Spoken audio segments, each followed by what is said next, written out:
So hello the high energy around, कैसे हैं आप लोग सब। मेरा नाम है सृष्टि गुप्ता और मैं आपका स्वागत करती हूँ आपके अपने YouTube channel social science with Srishti ma'am में।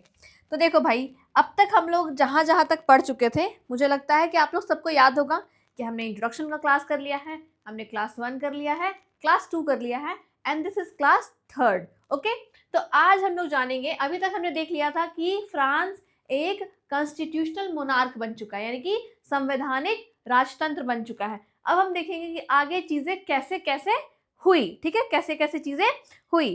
तो चलो हम लोग देखते हैं। और अभी अब हम लोग पढ़ेंगे संविधान, वहां के हाँ, द फ्रेंच रिवॉल्यूशन पढ़ेंगे हम लोग। France become a constitutional monarch.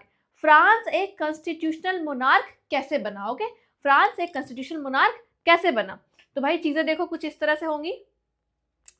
अब यहाँ देखिए, हम लोग पढ़ना शुरू करेंगे बहुत ही मजेदार तरीके से। इतना मजा आने वाला है ना आज की क्लास में आपको, कि जैसे कुछ कुछ चीजें जो हमारे संविधान में भी है आपको यहाँ देखने को मिलेगी, ठीक है, या फिर यूं कहें कि हमने यहाँ से अडेप्ट किया है। तो चलो हम लोग शुरू करते हैं। जैसे क्या है, France become a constitutional monarch कब बना, तो नेशनल असेंबली, ठीक है, कलर चेंज कर लूँ क्या, ओके नाइस। तो यहाँ देखो क्या बोल रहा है, नेशनल असेंबली कैसे बना भाई। तो हमने देख लिया था कि नेशनल असेंबली बन चुका है। कब बना था, तो बना था ये देखो 1791। हमारा फ्रांस का विद्रोह होना शुरू हुआ था इस टाइम पे, और 2 साल का टाइम लग गया इनको, इनका असेंबली ड्राफ्ट करने में, कॉन्स्टिट्यूशन ड्राफ्ट करने में। लगभग इंडिया का भी 2 साल लगा था ना, 2 साल कुछ दिन कुछ ऐसे होता है, 2 साल कुछ महीने कुछ दिन, वैसे यहाँ पे भी एग्जैक्ट इनको 2 साल का टाइम लग गया था, मोटा मोटी मान के चलते हैं, ठीक है, कि 2 साल का टाइम लगा। National assembly drafted the constitution limit the power of monarch. अब जो ये राजा जी थे ना, राजा जी के पावर्स पे क्या लग गया था, थोड़ा सा कंट्रोल आ गया था, किसका, हमारे कॉन्स्टिट्यूशन असेंबली का, यानी कि नेशनल असेंबली का, जो संविधान वहां बना था। The power are separated as, देखो, लेजिस्लेचर, एग्जीक्यूटिव एंड जुडिशरी, ये तीनों पढ़ के आए ना हम लोग पिछले क्लास में। क्या था हम लोग का, एक हमारा क्या होगा, हमारा विधायिका होगा, कार्यपालिका होगा, न्यायपालिका होगा। तो जैसे कि मैंने बताया कि हमारे इंडिया में भी हम यही सिस्टम फॉलो करते हैं कि एक हमारी क्या होती है, विधायिका होती है, फिर कार्यपालिका होती है और न्यायपालिका होती है। सेम यहाँ भी वही सिस्टम चालू हो गया। और ये किसके थॉट थे भाई, कौन से के थॉट थे, हमने 3 किताबों के बारे में पढ़ा था ना, 3 फिलोसोफर के बारे में पढ़ा था, उन तीनों में से एक का ही आइडिया था, मॉन्टेस्क्यू का आइडिया था, ठीक है, जहाँ पे स्पिरिट ऑफ लॉ में उन्होंने बताया था, क्या बताया था, there should be a division of power between, okay, the मतलब गवर्नमेंट के लिए, गवर्नमेंट में भी क्या होना चाहिए, पावर होना चाहिए, डिवीजन होना चाहिए। किसी गवर्नमेंट का भी कोई ऐसा नहीं होना चाहिए कि किसी एक अथॉरिटी को सारा पावर दे दिया गया है। The power should be divided. यहाँ पे 3 तरह से पावर डिवीजन था, लेजिस्लेचर का, एग्जीक्यूटिव का और जुडिशियरी का। ओके, अब यहाँ क्या, national assembly got the power to make law. अब नेशनल असेंबली को इतना पावर मिल गया था क्या बनाने का, लॉ बनाने का, which is indirectly elected by the active citizen. अब कहोगे मैम ये इनडायरेक्टली ये क्या है भाई, एक्टिव सिटीजन ये क्या है, what is this active citizen, आपका भी शक्ल ऐसा बन गया है क्या। Don't worry, I am here only for you to clear this doubt कि एक्टिव सिटीजन क्या होता है। सी, यहाँ पे बोला गया है इनडायरेक्ट इलेक्शंस होता है। अगर आपको इंडियन मतलब कि नो इंडिया का पता है वोटिंग राइट्स, वोटिंग सिस्टम के बारे में, तो जैसे पीएम हमारे या सीएम का जब इलेक्शन होता है तो वो डायरेक्ट होता है, हम लोग खुद करते हैं। लेकिन प्रेसिडेंट का इलेक्शन क्या होता है, इनडायरेक्ट होता है, मतलब कि हम लोग जो इलेक्टेड मेंबर्स को चूज करते हैं, फिर वो लोग वोट देते हैं, ठीक है, तब जाके क्या होता है, मतलब प्रेसिडेंट बनते हैं हमारे यहाँ। तो वैसे यहाँ पे क्या है, यहाँ पे ना पूरी सोसाइटी का 2 डिवीजन था। क्या डिवीजन था, अब फिर से डिवीजन आ गया है। कुछ को कहा गया एक्टिव सिटीजन, कुछ को कहा गया पैसिव सिटीजन, ठीक है। अब आपके दिमाग में जो ये गोल गोल घूम रहा है कि मैम एक्टिव क्या है, पैसिव क्या है, तो बता दो जरा। देखो, एक्टिव सिटीजन कौन से हो गए, कौन सिटीजन हो गए, active citizen man above 25 years old who pay taxes equal to 3 days of wages। यहाँ पे क्या हो गया ना, 2 तरह के सिटीजन हो गए, एक हो गए हमारे एक्टिव सिटीजन, एक हो गए हमारे पैसिव सिटीजन, ठीक है। अब देखो यहाँ पे क्या है, मान लो कि ये हमारे फ्रांस की सोसाइटी है, जो कि क्या है, कुछ लोग हो गए एक्टिव और कुछ हो गए passive. And who were the active citizens, those who are above 25 years old। क्या है, 25 years old के से ज्यादा है, ठीक है, जो कि 25 साल की उम्र से ज्यादा है।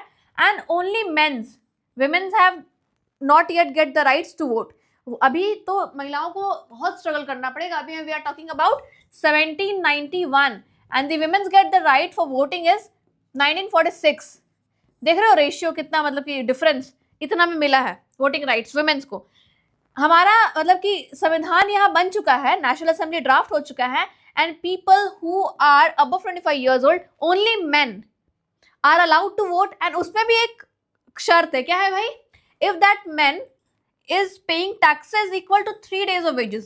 अगर वो बंदा या बंदी तो नहीं, अगर वो बंदा 3 दिन के वेज के मुकाबले अगर वो टैक्स पे कर रहा है अपना, जस्ट फॉर एग्जाम्पल कि मान लो किसी का भी जो मतलब कि डेली वेजेस है वो क्या है, मान लो कि 100 रुपये है, ठीक है। तो अब यहाँ पे क्या है, इसका 3 दिन का कितना होगा? 300 रुपये। 300 रुपये होगा ना 3 दिन का। अगर एक दिन का इतना है तो 3 दिन का 300 रुपये होगा। तो अगर वो पूरा 1 महीने का, मान के चलो पूरा 1 महीने का 300 रुपये टैक्स भर रहा है, ठीक है, अपने वेजेस का अगर हम देखें तो 3000, ठीक है, पूरा महीना का सैलरी इसका क्या हुआ? 3000 हुआ।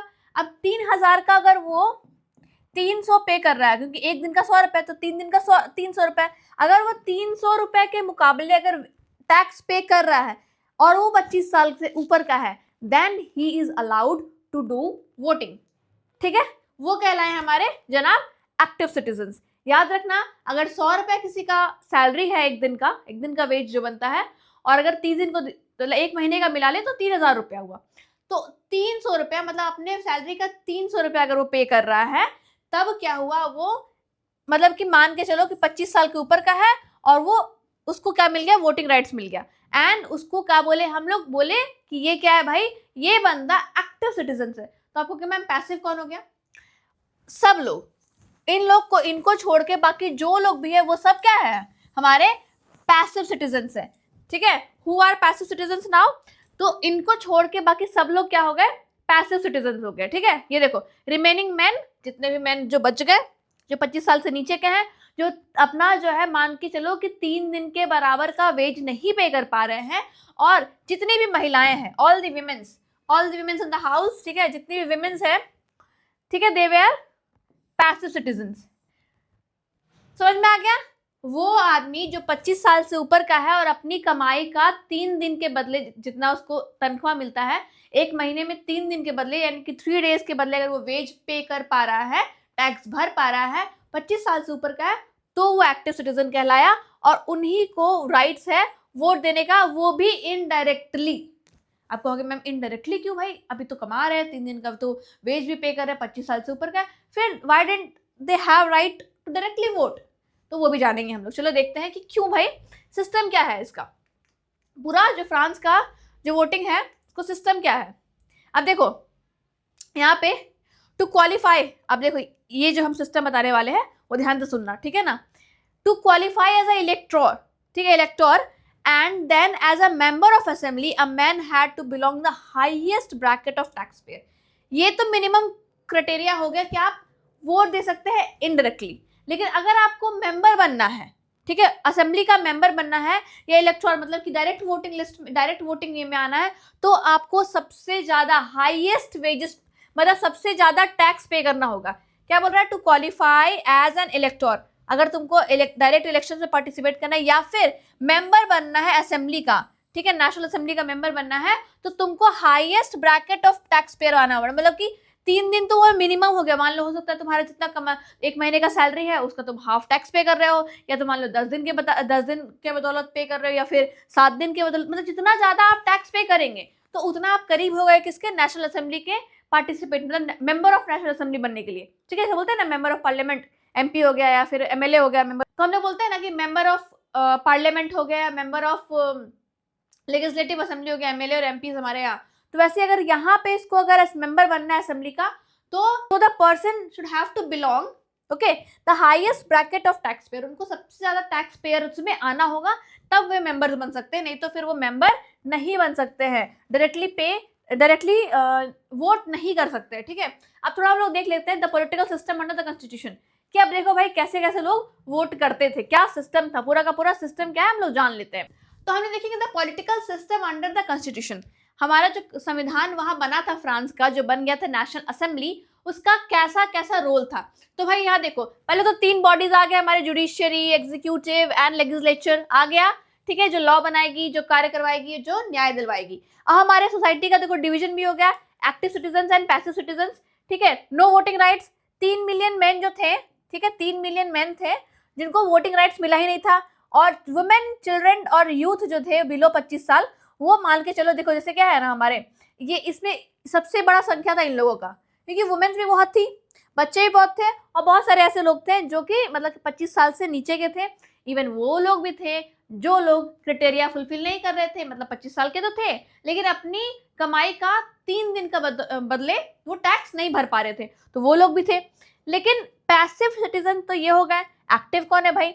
तो एक्टिव हमने देखा कि 28 मिलियन में से 4 मिलियन लोग एक्टिव थे, एक्टिव सिटीजन्स। ओके, हमने बताया था ना कि 1715 में जो पॉपुलेशन थी वो 23 मिलियन थी, और फिर 1789 जहां हम बात कर रहे हैं पॉपुलेशन 28 मिलियन की हो गई, ठीक है। तो यही 28 मिलियन में से only 4 million were allowed to give vote, और वो इलेक्टोर सिलेक्ट कर पाए, ठीक है।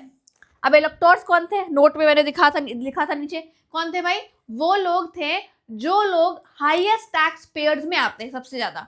तो अब 28 मिलियन में से 50,000 मैन जो थे वो हाईएस्ट टैक्स पेयर्स थे, ओके। और उसके बाद फिर वो वोट करते थे, उन्होंने वोट किया नेशनल असेंबली को, और उस वक्त लगभग 745 लोग, यानी कि 745 मेंबर्स ने मिलकर नेशनल असेंबली को ड्राफ्ट किया। अब यहाँ पे कुछ भी लॉ वगैरह बनाते थे तो कंट्रोल 2 जगह हो गया। क्या कंट्रोल हो गया? एक कंट्रोल हो गया हमारा राजा के पास से, और यहाँ क्या है, एक कंट्रोल हो गया हमारा जो मिनिस्टर्स के पास से। लेकिन राजा के पास थोड़ा सा वीटो पावर होता था, ठीक है, कि वो मान लो थोड़ा सा क्या कहते हैं उसको, ज्यादा उतना ये नहीं है, दोनों को सहमति करके देना ही पड़ेगा, मतलब कि वोट कि हाँ भाई ये इन्होंने कुछ नियम बनाए, दोनों का सहमति होगा तभी क्या होगा, वो नियम मतलब आगे जाएगा। उसके बाद फिर क्या है, अब यहाँ पे क्या है, यहाँ पे जज के लिए भी वोट हुआ करता था कि भाई इसको भी कौन वोट कर रहा है, तो जो एक्टिव सिटीजन है दे आर वोटिंग, ठीक है। जुडिशरी तो ऐसे काम करती थी हमारा, जुडिशरी, एग्जीक्यूटिव, लेजिस्लेटिव, तो तीनों था, लेकिन ऐसे तीनों मिलके ये पूरा सिस्टम था जो काम कर रहा था। याद रखो, 28 मिलियन लोगों में से केवल 4 मिलियन लोग थे जो कि इलेक्टोर सिलेक्ट कर सकते थे। अब वो 50,000 लोग ने मिलकर के 745 लोगों को सिलेक्ट किया जिसने नेशनल असेंबली को ड्राफ्ट किया, ठीक है, बनाया, रूल्स बनाए, रेगुलेशंस बनाए। उसके बाद राजा और मिनिस्टर दोनों मिलकर उसको कंट्रोल कर रहे थे, और यहाँ पे जज का भी फैसला जो है वो वोटिंग के थ्रू ही होता था। तो ये हमारा पूरा का पूरा बन गया हमारा क्या, the political system under the constitution, ठीक है, मतलब वहां के जो कॉन्स्टिट्यूशन संविधान के हिसाब से ये पूरा सिस्टम जो था वो चल रहा था। अब आगे देखेंगे हम लोग, यहाँ देखो जो हमारा कॉन्स्टिट्यूशन था 1791 का, तो वो क्या कहती है हमें, उसको हम लोग नाम दे दिए द नेशनल असेंबली, ठीक है। हम लोग देख बार बार पढ़ रहे हैं कि हम लोग नाम क्या दे दिए, नेशनल असेंबली दे दिए नाम। उन्होंने कुछ राइट्स दिए, किसको राइट्स दिए भाई? तो ह्यूमंस को कुछ राइट दिए, हमको आपको, मतलब हमको आपको नहीं, फ्रांस के ह्यूमन बींग्स को क्या राइट दिए भाई? तो ये सारे कुछ कुछ राइट्स दिए, ठीक है। अब देखो क्या क्या राइट्स दिए भाई फ्रांस के लोगों को, कहीं ना कहीं ये सारे राइट्स हमारे भी इंडिया के फंडामेंटल राइट्स हैं। In the beginning I was talking about these rights only, मैं इन्हीं राइट्स के बारे में बात कर रही थी कि हम इंडियंस को भी इस तरह के राइट्स हैं, और ये हमारे लिए फंडामेंटल राइट्स है, ठीक है। अब देखो यहाँ पे जैसे क्या है, हमारे क्या क्या राइट दिए हैं, declaration of the rights of man and citizen, जितने भी मैन और सिटीजन है उनके अपने खुद के राइट सारे डिक्लेयर कर दिए गए। क्या क्या राइट डिक्लेयर कर दिए भाई? तो राइट टू लाइफ है, ठीक है, फ्रीडम ऑफ स्पीच, जैसे हमारे इंडिया में भी है फ्रीडम ऑफ स्पीच, ठीक है ना, आर्टिकल 21 जो है वो फ्रीडम ऑफ स्पीच है। फिर क्या है हमारा, फ्रीडम ऑफ ओपिनियन, अपने अपने विचारों की क्या बोलते हैं, अपने विचार हम लोग व्यक्त कर सकते हैं, किसी से बातचीत कर सकते हैं, अपने थॉट्स, अगर आप राजा के या फिर इवन मिनिस्टर्स के भी कुछ ऐसे लगे, नेशनल असेंबली का भी कुछ ऐसा लगा कि वो गलत नियम बना रही है, तो हम आवाज उठा सकते हैं, ठीक है, ओपिनियन रख सकते हैं। इक्वालिटी बिफोर लॉ, जैसे हमारा भी है ना, equality before law, natural inalienable rights, ठीक है, ये सारे जो राइट्स है वो हमारे मतलब नेचुरली आते हैं, मतलब ये हमारे राइट्स को छीन नहीं सकता है, वो सारे राइट्स को क्या किया गया, लिखा गया। दे बिलोंग टू ईच अरे चल क्यों नहीं रहा पेन, क्या है, they belongs to each human being by birth and could not be taken away. बोला गया ये सारा राइट्स हमें जन्म से ही मिलना चाहिए। और ये सारे राइट्स को क्या किया गया, इस तरह के मतलब डिक्लेरेशन में लिख दिया गया कि देखो भाई ये सारे ह्यूमन राइट्स है, इसको कोई एबॉलिश नहीं कर सकता, इसका कोई मतलब प्रोहिबिट नहीं कर सकता, कि ये सारे राइट्स हमें मिलने ही मिलने चाहिए। बोलने की आज़ादी, सोचने की आज़ादी, अपने बातों को व्यक्त करने की आज़ादी, इस तरह की आज़ादी हम लोग सबको मिलनी चाहिए। और ये बाय बर्थ है, ठीक है। इस तरह के हमारे क्या दिए गए, हमें राइट्स दिए गए। हम मैंने बताया बार बार कि इंडिया में भी हमें ये सारे राइट्स हैं, इसको हम लोग फंडामेंटल राइट्स कहते हैं। और क्या है, it was the duty of the state to protect each citizen natural right. जैसा कि मैंने कहा कि इसको जन्म सिद्ध अधिकार बोलेगा कि ये सब जन्म से ही मिलना चाहिए। तो हमने ये देखा कि अब ये जो ड्यूटी है, किसका ड्यूटी है, स्टेट का, यानी कि हमारे पूरे मतलब वो कॉन्स्टिट्यूशन का, नेशनल असेंबली का, सबका राइट है, सबका ये क्या है, हमारा नेशनल असेंबली का ड्यूटी है। ये क्या है, नेशनल असेंबली का ड्यूटी है क्या, कि सिटीजन्स के राइट को प्रोटेक्ट करे, कि भाई कोई इसका उल्लंघन ना करे। इस बात का ध्यान कौन रखेगा, तो इस बात का ध्यान रखेगा स्टेट, यानी कि नेशनल असेंबली और जो किंग मोनार्क है वो देखेंगे, ध्यान देंगे, दोनों मिलकर क्योंकि चला रहे हैं ना सरकार को अभी फिलहाल। तो ये हो गए हमारे कॉन्स्टिट्यूशनल राइट्स जो हमें मिले थे कहाँ से, संविधान जो कि 1791 में बना, जिसका नाम था द नेशनल असेंबली। क्या नाम था, द नेशनल असेंबली। अब देखो भाई, हम लोग कुछ पॉलिटिकल सिंबल्स पढ़ेंगे आपकी किताब में, ठीक है। इस तरह के 2 पन्ने हैं, ठीक है, इस तरह के 2 पन्ने हैं, और इस पे हम पॉलिटिकल कुछ राइट्स है, वो हम लोग पॉलिटिकल सिंबल्स है वो हम पढ़ेंगे, ठीक है। अब कौन कौन से हम लोग के पॉलिटिकल सिंबल है, लेकिन पहले हम देखेंगे कि पॉलिटिकल सिंबल्स का रोल क्या है, क्यों पढ़ना है हमें ये पॉलिटिकल सिंबल्स। देखो वही जो है डिक्लेरेशन वाला मैंने रखा है यहाँ पे इमेज, क्या बोल रहा है इसमें, the majority of men and women in the 18th century could not read and right.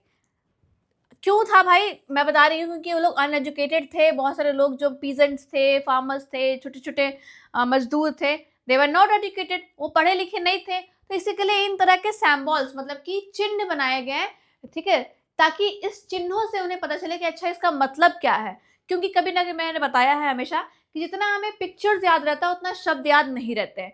तो उन्होंने सोचा कि इनको पढ़ाने से अच्छा कि हम कुछ पिक्चर्स बना दें जिनके थ्रू उनको समझाया जा सके कि अच्छा ये एक पिक्चर है, इसका मतलब ये होता है। जब हम लोग आपको बोलते हैं कि ए फॉर एप्पल, तो आपको APPLE एप्पल का स्पेलिंग याद नहीं होता, वो पिक्चर याद होता होगा एप्पल को, जो बचपन में मम्मी ने दिखाया, देखो बेटा ये क्या है, ए फॉर एप्पल है। तो इस तरह से क्या हुआ कि पिक्चर्स के थ्रू, ताकि उन लोगों को ज्यादा समझ में आए और कनेक्शन बिल्ड हो पाए। So the image and symbols were frequently used instead of printed words to communicate important ideas. तो फिर क्या होने लगा वहां पे फ्रांस में कि इंपॉर्टेंट आइडियाज को या फिर कुछ चीजें इंपॉर्टेंट थिंग को बताने के लिए पिक्चर्स या सैम्बल्स का यूज होने लगा, ताकि लोग ज्यादा कनेक्ट कर पाए, ज्यादा समझ पाए, ठीक है। अब क्या है, द पेंटिंग बाई, अब क्या है, ये ली बर्बियर द्वारा बनाया हुआ है, ठीक है, ली बर्बियर द्वारा बनाया गया, इसको हम लोग बोलते हैं क्या, तो कुछ पेंटिंग्स बनाएगी, तो यहाँ पे कुछ पेंटिंग्स बनाई गई है, ठीक है, ली बार्बियर द्वारा, जो हम देखेंगे इसको हम लोग बोला गया है to convey the content of declaration of rights, ठीक है, राइट के डिक्लेरेशन के लिए कुछ कुछ पेंटिंग्स बनाई गई है। Let's read that paintings, read that symbols, चलो पढ़ते हैं। क्या है भाई, द ब्रोकन चेन, पहला क्या है हमारा, द ब्रोकन चेन मतलब टूटी हुई जंजीर। ये क्या दिखाती है, ये दिखाती है चेन वो यूज टू फ्रिटर स्लेव्स, बांधने के लिए यूज किया गया, ये मतलब है a broken chain stand for act becoming free. अब क्या है, हम बंधन में नहीं है, हम मुक्त हो चुके हैं, तो टूटी हुई चेन को दिखाया गया कि हम भाई बंधन मुक्त हो चुके हैं। अ बंडल ऑफ रॉड्स और फिसेक्स, अब क्या है भाई, मतलब बोला गया है ये जो है ना, देखो मतलब कि एक अगर लकड़ी है तो उसको तोड़ना आसान होता है, लेकिन अगर बंडल में है तो वो तोड़ना मुश्किल होता है। कहते हैं ना कि एक उंगली से नहीं होता, लेकिन एक मुक्का बना ले तो ताकतवर हो जाता है। वैसे यहाँ पे है कि एक बंडल को बोला गया है यहाँ पे कि ये एकता का प्रतीक है। क्या जिसका प्रतीक है भाई, एकता का, कि भाई a rod, one rod can be easily broken but not an entire bundle, strength lies in unity, ठीक है, यही चीज बोला गया है यहाँ पे। अब क्या है, the I with in the triangle radiating, अब ये देखो कि देखो इस तरह से मतलब ज्ञान की आंखें है ये, कि अब हम लोगों को क्या हो गई है, ज्ञान की प्राप्ति हो गई है। क्या बोला गया है, the all seeing eye stand for knowledge, knowledge के लिए बोला गया है इसको। The rays of the sun will drive away the clouds, अब क्या है, ये सन बोलते हैं ना कि जब से बादल छाए रहते हैं तो सूरज की किरणें क्या बादल को छाट देती है, वैसे ही ये जो आंखें हैं मतलब कि क्या है, ये ज्ञान की प्रकाश है और हमारे पास जो अज्ञानता है उसको दूर कर दे रही है, ये इसमें बताया गया है। ओके ना। अब क्या बोला गया इसमें, क्या सेप्चर। अब क्या स्केप्चर क्या हो गया, स्केप्चर मतलब ये दिखाया गया है किसका, कि ये राजतंत्र का मतलब क्या बोलते हैं उसको, उसका निशानी है, ठीक है, द रॉयल पावर, ठीक है, सिंबल ऑफ रॉयल पावर, क्योंकि अभी मोनार्क और वो साथ में ना, इसी के लिए। अब यहाँ देखो, यहाँ पे है हम लोग का snake biting its tail to form a ring, मतलब क्या बोला गया, symbol of eternity, a ring has neither beginning और नॉर एंड, इसका सिंबल बताया गया कि भाई देखो कि क्या है, ये हमारा, यह याद रखना कि किसी भी चीज का शुरुआत हो, इसका मतलब है कि ना शुरुआत है ना एंड है, मतलब ये ऐसा है जो चलते रहे, चलेगा परंपरा, मतलब ये मोनार्क जो खत्म होकर के हमने संविधान लाया है वो हमारे लिए बहुत अच्छा है, ठीक है, इसका कोई स्टार्टिंग और एंडिंग पॉइंट नहीं है कि जैसे कि मोनार्क है, मोनार्क को खत्म कर दिया है, राजा है, तब क्या है, ये चीज एकदम लॉन्ग लाइफ चलते जाएगा। अब हम देखेंगे क्या है कि रेड फर्गियन कैप, मतलब क्या है कि ये जो कैप है वो कैप पहना जाता था, लाल रंग की टोपी हुआ करती थी जो कि स्लेव्स पहनते थे, इस बात का ये दिखाने की देखो अब हम आजाद हो गए हैं, अब हम कॉन्स्टिट्यूशनल मोनार्क हो गए, अब हमारे ऊपर राजा राज नहीं कर सकता है, ठीक है, ये बोला गया। फिर ये ब्लू व्हाइट रेड, देखो भाई ये कलर नहीं आया है ब्लू व्हाइट रेड, बट ये ब्लू व्हाइट रेड है, ब्लू व्हाइट रेड जो है वो नेशनल सिंबल है, नेशनल कलर से कहाँ का, फ्रांस का, जैसे हमारा है ना केसरिया हरा और सफेद, वैसे यहाँ पे ब्लू व्हाइट और रेड कलर है, ठीक है, नेशनल कलर ऑफ फ्रांस। फिर है विंग्ड वुमेन, विंग्ड वुमेन क्यों है, पर्सोनिफिकेशन ऑफ द लॉ, मतलब क्या है कि लॉ मतलब कि हम लोग लॉ मतलब ये कहते हैं लॉ कानून, जैसे हमारे है ना कानून की जो देवी होती है वैसे इनके यहाँ भी कानून की देवी है कि भाई हम लोग कानून को फॉलो करते हैं। फिर लॉ टैबलेट, मतलब क्या, देखो भाई लॉ टैबलेट क्या है, the law is same for all and all are equal before law, मतलब क्या बोला गया है कि एक लॉ टैबलेट बनाया गया है जिसमें क्या है पूरे के पूरे संविधान को लिखा गया है और इसमें बताया गया है कि हम लोग सब इसके आगे सामान्य है, कोई अमीर नहीं, कोई गरीब नहीं, कोई छोटा नहीं, कोई मोटा नहीं, कोई बड़ा नहीं, सब एक समान है, ठीक है, ये हमारे नेशनल सिंबल्स आ गए। अब हम पढ़ेंगे France abolishes monarchy and become republic. अभी तक क्या देख रहे थे भाई कि फ्रांस कॉन्स्टिट्यूशनल मोनार्क था, यानी कि संवैधानिक राजतंत्र, बट अब उस मोनार्क को भी उखाड़ के फेंक दिया जाएगा।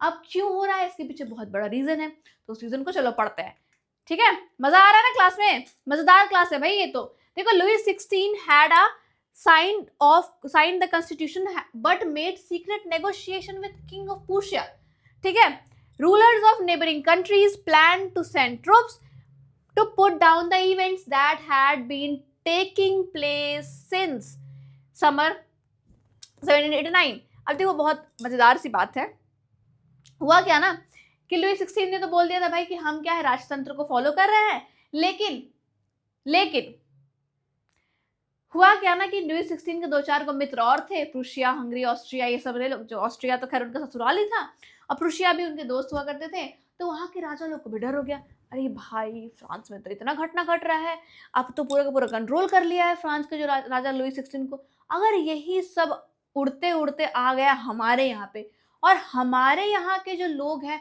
वो भी अगर ये कर दे, विद्रोह कर दे, तो हम तो भारी संकट में आ जाएंगे। तो उन्होंने सोचा कि अगर हम फ्रांस को ही वहां जो चल रहा है उसको दबा दे तो हम लोग क्या करेंगे, एक तरह का मिसाल कायम कर देंगे, फिर हमारी जो जनता वो कभी सोचेगी ही नहीं विद्रोह करने का।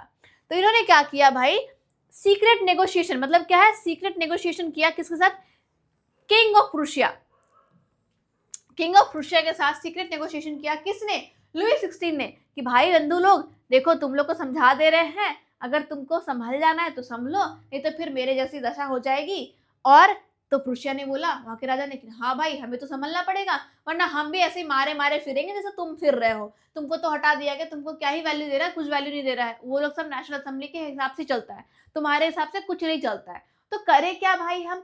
तो क्या कर रहे थे वो लोग, कि लोगों ने सोचा, प्लान किया कि भाई जो लोग चल रहा है ना, मतलब कि गर्मियों के दौरान से मतलब 2-3 साल से चल रहा है उसको खत्म करते कैसे, हम लोग क्या करेंगे ना, ट्रुप्स भेज देंगे अपने अपने राज्य से, ठीक है, तेरे लिए हम क्या करेंगे, अपने अपने वहां से राज्य से ट्रुप्स भेज देंगे और लड़ाई वड़ाई करके हटा देंगे, मतलब वहां पे कॉन्स्टिट्यूशन को, नेशनल असेंबली को एबॉलिश कर देंगे।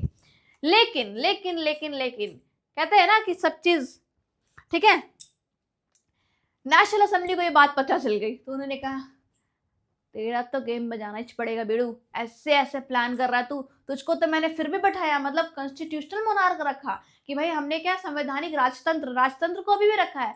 अब तेरा तो ऐसा गेम बजाऊंगा ना कि तू देखे, ये सारे जो प्रुशिया और ऑस्ट्रिया ने ये भी देखेंगे, और इन्होंने भी देखा। क्या देखा भाई? देखो यहां पे क्या हुआ। So in 1792 the national assembly voted to declare war against Prussia and Austria. ठीक है, अब क्या हो गया, इन्होंने खुले आम बोल दिया नेशनल असेंबली ने कि तू हमें क्या रोकेगा, हम आ रहे तुझको रोकने के लिए, और वॉर कर दिया किसके अगेंस्ट? प्रुशिया और ऑस्ट्रिया के अगेंस्ट। अब आप कहोगे मैम मतलब कि सीक्रेट नेगोशिएशन तो प्रुशिया के साथ कर रहा था, ये ऑस्ट्रिया क्या बिगाड़ा? अरे भाई ऑस्ट्रिया ससुराल है ना लुई 16 का, ऑस्ट्रियन प्रिंसेस शादी हुई थी मैरी एंटोनिएट से, तो बोला कि भाई अगर ये कर रहा है ऐसे, कल को अगर उसका भी ससुर का मतलब ये हो जाए कि मेरा दामाद को तो ये लोग ये कर रहा है, चलो हम भी अपना ट्रूप भेज देते, उससे पहले किस्सा खत्म करो, हटाओ इन लोग सबको।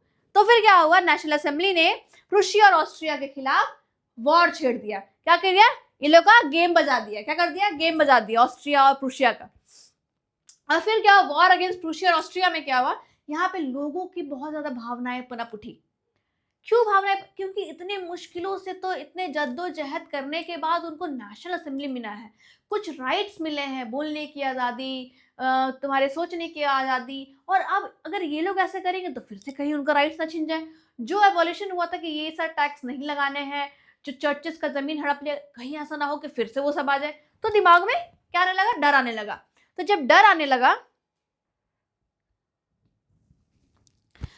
सॉरी बच्चा लोग, क्योंकि पावर कट हो गया था, जिसके कारण मुझे बीच में मतलब खुद ही बंद हो गया था ये, तो मैंने जब अभी आया है लाइट तो मैं फिर से शूट करने के लिए आई हूँ। ओके, अब यहाँ पे हम लोग देखेंगे कि जो वॉर हो गया था प्रुशिया और ऑस्ट्रिया के अंदर, तो वॉर में जो लोग जा रहे थे, तो क्यों ऐसा हो गया, तो बहुत सारे जो लोग हैं, थाउजेंड्स ऑफ लोग जो है वो क्या हो गए भाई, तो ज्वाइन कर लिए आर्मी को। क्यों? क्योंकि उनको लगा था कि हम अपने देश के लिए लड़ रहे हैं, तो हम लड़ेंगे ही लड़ेंगे, लेकिन वापस से मोनार्क नहीं आने देंगे। ठीक है, और यहाँ पे क्या है, उन्होंने देखा क्या, they saw this war as a people's. अब उन्होंने देखा क्या कि जो पीपल मतलब कि किंग और आम इंसान के बीच ये वॉर हो रहा है, एंड एरिस्टोक्रेट्स, और जितने भी एरिस्टोक्रेट्स है ऑल ओवर यूरोप, उन्होंने कहा कि अब सिर्फ फ्रांस ही नहीं एरिस्टोक्रेट से, राजा से आज़ादी मिलेगा, बल्कि पूरा यूरोप में जहां जहां भी राजतंत्र है, अब सबको हटाना है। अब सब जगह पे क्या लाना है? कॉन्स्टिट्यूशन लाना है। ठीक है, संविधान लाना है, सरकार लानी है, और इन सब के खिलाफ लड़ रहे हैं, इसलिए बहुत सारे आदमियों ने आर्मी ज्वाइन कर लिया। अब यहाँ देखो, वो लोग सब पैट्रियोटिक सॉन्ग गाते हुए कहाँ जा रहे थे? देखो, अमंग द पैट्रियोटिक सॉन्ग दे संग, बहुत सारे गाने गा रहे थे वो लोग, बहुत सारे गाना, लेकिन वॉज द मर्साइल्स, जो कंपोज किया गया था पोएट रॉजर डी एल्सिल्स के द्वारा।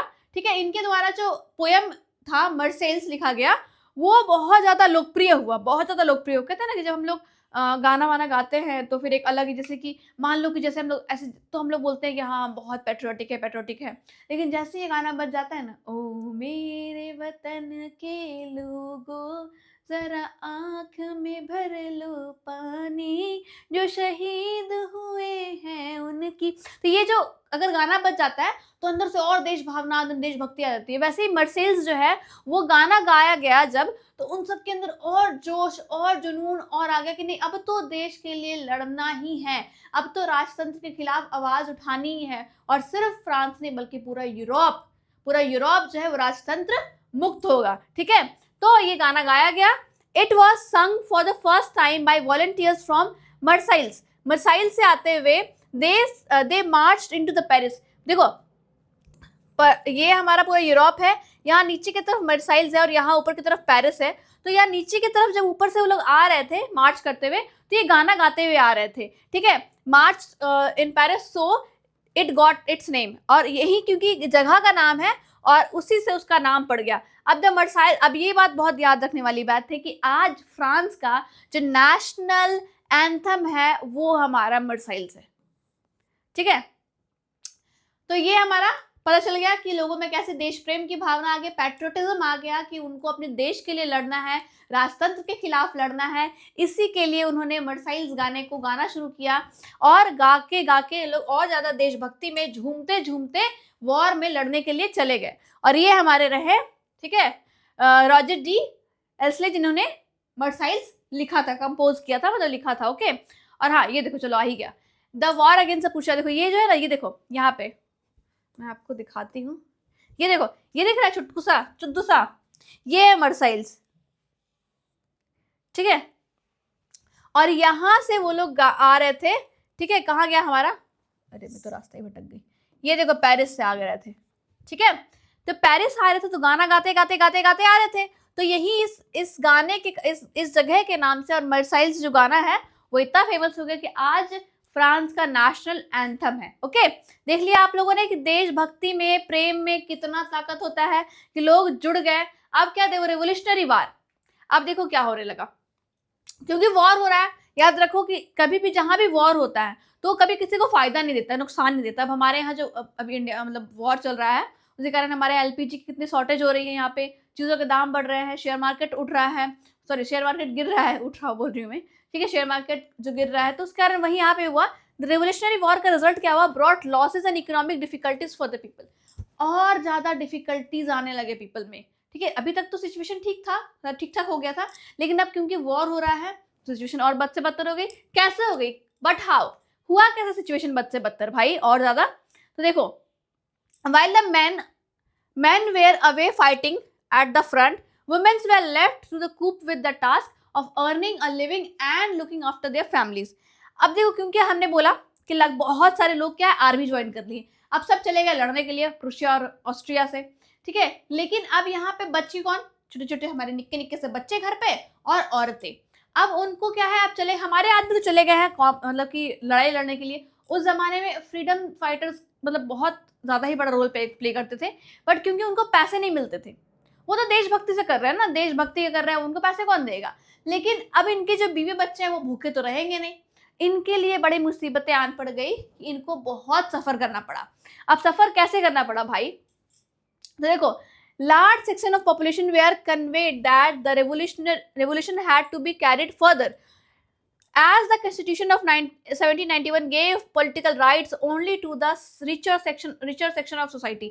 अब देखो, क्योंकि बहुत सारा जो प्रॉब्लम इसलिए भी आ रहा था, सबको पता था कि क्या है भाई, जो वॉर है वो बहुत लंबे टाइम तक चलेगा, ठीक है।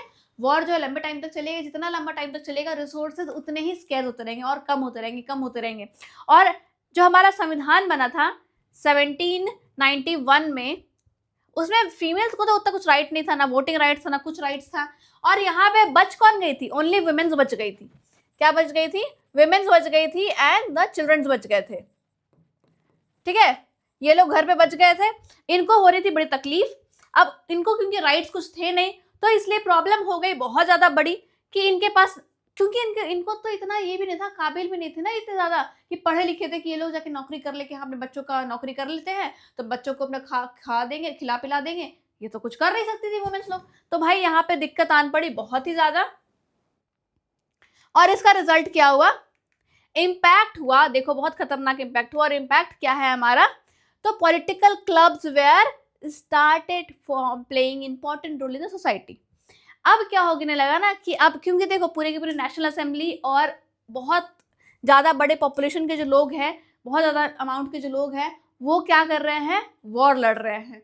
तो उस बीच क्या है, पॉलिटिकल मतलब जो हमारी जो संविधान है वो तो हम पे ध्यान दे नहीं पा रही है, लेकिन कुछ भुखमरी तो आ चुकी है, चीज़ें डिफिकल्ट हो गई, तो क्या करे भाई। तो यहाँ पे देखेंगे क्या, पॉलिटिकल क्लब्स इमर्ज हो गए और उनका रोल प्ले होने लगे। जैसे हमारे यहाँ ना बीजेपी है, और उसके बाद फिर कांग्रेस है, तृणमूल कांग्रेस है, तो इस तरह की पार्टीज है, वैसे वहाँ भी पॉलिटिकल क्लब्स, छोटे छोटे क्लब्स फॉर्म होने लगे। अब इन क्लब्स का हमारी सोसाइटी में क्या रोल, मतलब हमारी नहीं, फ्रांस सोसाइटी में क्या रोल पड़ा। देखो, बहुत ही चैप्टर का हम लोग काफ़ी मतलब कि कहने का मतलब काफ़ी हद तक आ चुके हैं, तो अभी तक डॉट्स को कनेक्ट करके चलना बहुत ज़्यादा अच्छा लगेगा। हमने पहले क्लास में इंट्रोडक्शन देखा था, दूसरे क्लास में हमने देखा कि चैप्टर्स में टॉपिक्स क्या क्या है, 18वीं सेंचुरी में क्या क्या मतलब चीज़ें कैसे चलते आ रही है, क्यों रिवॉल्ट हुआ, कैसे फ्रांस जो एक संवैधानिक राजतंत्र बना, ठीक है, कैसे कैसे चेंजेस आए। अब हम लोग देखेंगे कि लास्ट हम लोग अभी यहाँ पे हैं कि इमर्जेंस ऑफ पॉलिटिकल क्लब्स कैसे आ गए। लास्ट नहीं है, अभी और भी चैप्टर में बहुत सारी चीजें बची हुई है, लेकिन कहीं ना कहीं जो हमारे पॉलिटिकल इवेंट्स थे ना 4, वो ऑलमोस्ट खत्म होने वाला है। ठीक है, उसके बाद हम लोग यहाँ देखते हैं कि ये रहे हमारे क्लब्स। कौन कौन से क्लब्स है भाई, तो यहाँ ध्यान इंपॉर्टेंस क्यों, for people who wish to discuss government policies and plans to their own forms of action। मतलब कि उनको लगा कि नहीं सरकार ठीक से एक्शन नहीं ले रही है, उनको और अच्छे से एक्शन लेना चाहिए था, उस जगह पे डिस्कशन करने के लिए पढ़े लिखे लोग, बुद्धिजीवी लोग, या फिर यूं कहे जो लोग बच गए थे, जो वॉर में नहीं गए थे, उन लोगों ने क्लब्स बनाना शुरू कर दिए। और उन सब में से सबसे ज्यादा जो प्रोमिनेंट क्लब था वो कौन था, हमारा जैकोबिन था। कौन था, जैकोबिन। देखो इसका नाम कैसे, पहले देखो इसका नाम कैसे पड़ा, तो फॉर्मर कॉन्वेंट जो है, एक हमारा कॉन्वेंट होता है ना जो क्रिश्चियन कॉन्वेंट्स होते हैं, उससे सेंट जैकोब्स इन पेरिस में एक सेंट जैकोब्स नाम का एक कॉन्वेंट था, वहां से जैकोबिन क्लब का नाम पड़ा। अब यहाँ देखो कि वुमेन्स भी क्लब्स बनाने लगे उस टाइम तक। ठीक है, womens too who had been active throughout this period form their own clubs. देखो वुमेन्स भी ऐसा नहीं था उनको, क्योंकि अब घर पे अकेला छोड़ दिया जाएगा तो हाथ पैर तो मारेंगे ना भाई कुछ ना कुछ करने के लिए, तो क्या करे भाई। तो उन्होंने भी देखा कि आदमी लोग क्लब्स फॉर्म कर रहे हैं, जो बच्चे कुछ हैं, तो हम भी क्या करते हैं, क्लब्स फॉर्म करते हैं। हमारे तो आदमी गए हुए वॉर में लड़ने के लिए, लेकिन हमें भी तो जानना जरूरी है पॉलिसीज क्या है क्या नहीं, हमें तो पता ही नहीं है, हमें पता ही नहीं होगा हमारे राइट्स के बारे में, तो फिर हम लड़ेंगे कैसे। तो उन्होंने भी कुछ कुछ क्या कर दिए भाई, क्लब्स फॉर्मेशन कर दिए। अब इन क्लब में मैंने बताया सबसे प्रोमिनेंट जैकोबिन क्लब है। अब जैकोबिन क्लब का बहुत इंपॉर्टेंट रोल है, क्योंकि यहाँ पे हम लोग देखेंगे कि रोबेस्पियर आ गया, मैक्सिमिलियन रोबेस्पियर। ठीक है, अब यहाँ देखेंगे कि जैकोबिन क्लब है क्या और उसका लीडर कौन है। ठीक है, जैकोबिन क्लब है क्या, उसका लीडर कौन है। तो देखो, the member of Jacobin clubs belong to mainly to the less prosperous section of society. जैसे कि जब 1791 का संविधान बना, नेशनल असेंबली बनी, most of the rights were given to prestigious जो पीपल थे, थर्ड स्टेट के जो ज्यादा नोबल पीपल थे, उनको राइट्स मिले हुए थे। लेकिन यहाँ जो क्लब्स के बारे में बात करेंगे तो इन क्लब्स में वो लोग थे जो सोसाइटी के वीकर सेक्शन थे। ठीक है, और भी तो हमारे जो वीकर सेक्शन है वो लोग यहाँ पे आते थे। ठीक है, लेस प्रॉस्परस बोले तो दे इंक्लूड स्मॉल शॉप। अब कौन कौन लेस प्रॉस्परस बोले तो कौन कौन, तो शॉपकीपर्स आ गए, आर्टिशियंस आ गए, शू मेकर्स आ गए, पोट्री कुक आ गए, पेस्ट्री कुक्स आ गए। ठीक है, वॉच जो बनाते थे, प्रिंटर्स वाले, बहुत सारे सर्वेंट आ गए, डेली वर्कर जो आ गए, वो सारे लोग यहाँ पे काम करते थे as Jacobin club member. And Jacobin club का जो लीडर था वो मैक्सिमिलियन रोबेस्पियर। क्या नाम था, मैक्सिमिलियन रोबेस्पियर। इनका बहुत बड़ा रोल लेने वाला है, क्योंकि अभी हम पढ़ेंगे कि कैसे कैसे मैक्सिमिलियन रोबेस्पियर ने नेशनल असेंबली को मतलब कि खत्म कर दिया और अपना खुद का कॉन्स्टिट्यूशन ला दिया। अब मैक्सिमिलियन रोबेस्पियर जो थे वो क्या थे भाई, मैक्सिमिलियन रोबेस्पियर हमारे थे जैकोबिन क्लब के leader. A large group among the Jacobin decided to start working law. अब देखो बहुत सारे लोग जो थे ना जैकोबिन क्लब अपने आप को बहुत प्रोमिनेंट मानने लगे थे कि हम बहुत अच्छे हैं, बहुत अच्छे हैं, हमारा जो नियम कानून है बहुत अच्छा है। तो उन्होंने सोचा कि चलो हम लोग अपने आप को अलग तरीके से ड्रेसअप कर लेते हैं, अगर अलग तरह के ड्रेसअप करेंगे तो हमें पहचान मिल जाएगा, अच्छा ये तो जैकोबिन क्लब्स के मेंबर है। तो पहले वहां पे ऐसे ना हाफ पैंट्स पहना जाता था, ठीक, घुटने तक हाफ पैंट्स पहनते थे। इन्होंने क्या किया कि इन्होंने फुल ट्राउजर, ठीक है, वो भी धारीदार, मतलब धारी ऐसे होता है ना, मतलब ब्लैक पैंट के ऐसे मतलब स्ट्रेप्स वाले, रुको दिखाती हूँ कैसे। ये देखो दिख रहे हैं, ये स्ट्रेप वाले पैंट, फुल पैंट पहनना शुरू कर दिया। अब इन फुल पैंट को कहते क्या थे, तो भाई दीज जैकोबिन कम्स, ठीक है, came to be known as sans culottes. इसको क्या कहा गया, सैन क्लूटोस कहा गया। Literally meaning these without knee breeches, मतलब कि नी में ब्रिचेस, मतलब कि उस टाइम ना यहाँ पे ना घुटने में कुछ लगाया जाता था, लेकिन वो हम लोग देखेंगे कि उसके बिना, ठीक है, उस घुटने के नी ब्रिचेस लगाए बिना वो लोग पैंट बनाने लगे। Sans culottes men wear in addition to red cap, और मतलब क्या वो लाल रंग की टोपी पहनते थे, पता है ना सिंबल में लाल रंग की टोपी का मतलब क्या था, आज़ादी। तो ये लोग आज़ाद है इसके लिए भी टोपी पहनते थे कि भाई हम लोग आज़ाद है। ठीक है, अब यहाँ देखेंगे हम लोग इन द समर ऑफ, क्या हुआ इन द समर ऑफ 1792 में क्या हुआ, जैकोबिन प्लान। अब जैकोबिन जो है ना वो प्लान करते हैं क्या कि लार्ज नंबर ऑफ ये Persian who were angered by the, देखो अब क्या हुआ ना, अब क्या होता है कि समर के दौरान क्या होता है, ये लोग जैकोबिन लोग हैं, वो लोग क्योंकि शॉर्टेज हो रहा था फूड का, क्योंकि लोग वॉर पे गए हुए थे और लड़ाई हो रही थी, तो फिर अनाज में शॉर्टेज हो गया था। तो इन्होंने क्या किया कि चलो हम लोग क्या करते हैं, हमला कर देते हैं। किस पे हमला कर देते हैं, तो on the morning of August 10, stormed on the palace of कैटुलरीज। अब देखो यहाँ थे हमारे बैठे हुए लुई 16। अब ना यहाँ पे लुई 16 बोलेगा ना भाई चैन से तुम लोग जीने मत दो हमको, मैं जहां जाता हूँ वहां पे हमला कर देते हो। यहाँ पे बैठे थे हमारे, ठीक है, पैलेस था ट्यूलरी का, वहां बैठे थे लुई 16 हमारे। तो उनको क्या किया गया, हॉस्टेज बना लिया गया, कुछ बहुत देर तक हॉस्टेज बना करके बोला गया कि later the assembly voted to imprison the royal family. अब क्या हुआ, नेशनल असेंबली ने बोल दिया कि हम क्या करते हैं, राजा और राजा के परिवार को बंदी बना लेते हैं, हॉस्टेज बना लेते हैं। ठीक है, ये कौन कर रहा है, ये जैकोबिन क्लब्स कर रहे हैं। ठीक है, जैकोबिन के जो मेंबर्स है वो कर रहे हैं। क्यों कर रहे हैं ऐसा, क्योंकि उन्हें ऐसा लग रहा है कि फूड की शॉर्टेज हो गई है, उन्होंने फूड की जमाखोरी की हुई है, इसी के लिए वॉर चल रहा है, तो फूड की फिर से मतलब क्या कि कमी आ गई है, इसलिए उन्होंने ऐसा करना शुरू किया। अब इसका रिजल्ट क्या हुआ, फिर से इलेक्शंस हुए। क्यों इलेक्शंस हुए भाई, क्योंकि अभी तक सरकार चल रही थी मिली भगत वाली सरकार, मोनार्क भी था और नेशनल असेंबली भी था। लेकिन अब क्या हो गया, नेशनल असेंबली ने क्या किया कि मोनार्क के फैमिली को पूरी तरह से बंदी बना लिया। बंदी जब बना लिया तो फिर से इलेक्शंस हुए। अब जब इलेक्शंस हुए तो यहाँ पे क्या है, मैक्सिमिलियन रोबेस्पियर ने क्या कर दिया, जैकोबिन क्लब के जो लीडर थे मैक्सिमिलियन रोबेस्पियर, उन्होंने बोला हर बंदा जो 21 साल का है रिगार्डलेस ऑफ वेल्थ उसको वोटिंग राइट्स दे दिया जाता है। 21 साल की उम्र का बंदा जो भी है वो वोट दे सकता है, बंदियां नहीं, मतलब महिलाएं नहीं, सिर्फ लड़के 21 साल से, वो कितना भी वेज पे कर रहे हो, मतलब कितना भी टैक्स पे कर रहे हो, टैक्स पे नहीं कर रहे हो या बहुत वेल्दियर सेक्शन से हो, लेकिन उनको अलाउड था क्या कि वो वोट कर सकते हैं महज 21 साल की उम्र से। कितना है, महज 21 साल की उम्र से वो लोग क्या कर सकते हैं, अब वोट कर सकते हैं। मतलब कि अगर वो 21 साल के हैं, अभी तक हमने क्या देखा था 25 साल, अब इसको क्या किया गया है, कम करा करके 21 साल बोल दिया, 21 साल के आप हैं तो आप वोट कर सकते हैं। अब इसको वोट करो, वोटिंग राइट्स दो। अब क्या लगता है कौन जीतेगा, कहानी में कौन हीरो है भाई, अभी तक अभी हीरो कौन है हमारा, जल्दी बताओ।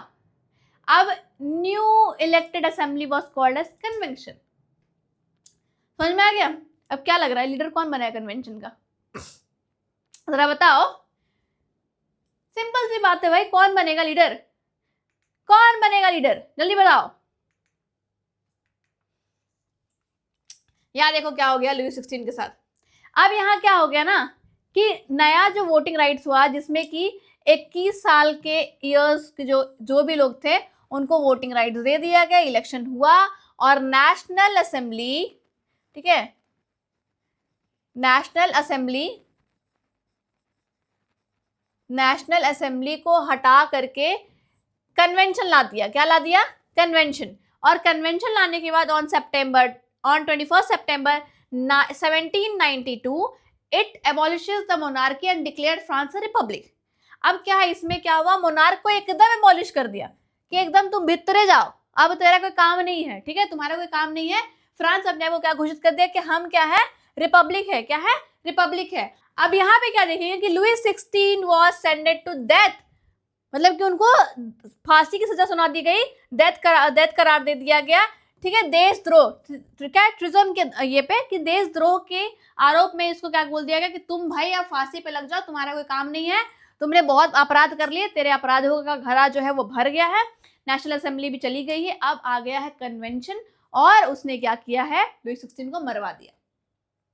उसके बाद फिर क्या होता है यहाँ पे कि on 21 January 1793 he was executed publicly as at the palace of, मतलब वही देखो इतना तारीख को मतलब उसको डेड का बोला गया और 21 जनवरी को उसको पब्लिकली मरवा दिया गया लुई 16 को।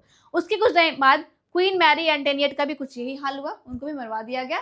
और यहाँ राजा रानी की जो कहानी शुरू हुई थी ना पहले दिन, एक था राजा एक थी रानी, दोनों की कहानी हो गई खत्म। ठीक है, दोनों की कहानी हो गई खत्म। और अब हम लोग का यहाँ पर ये जो यूनिट है वो भी खत्म होता है। अब हम लोग पढ़ेंगे रेन ऑफ टेरर, जो हम लोग देखेंगे कि मैक्सिमिलियन रोबेस्पियर के सारे कैसे कैसे पॉलिसीज थे और लोग कैसे परेशान हो गए थे इस जो हमारे मसीहा बन के आए थे उससे भी। ठीक है, तो क्लास कैसा लगा कमेंट में जरूर बताना। तब तक के लिए मिलते हैं कल, बाय बाय।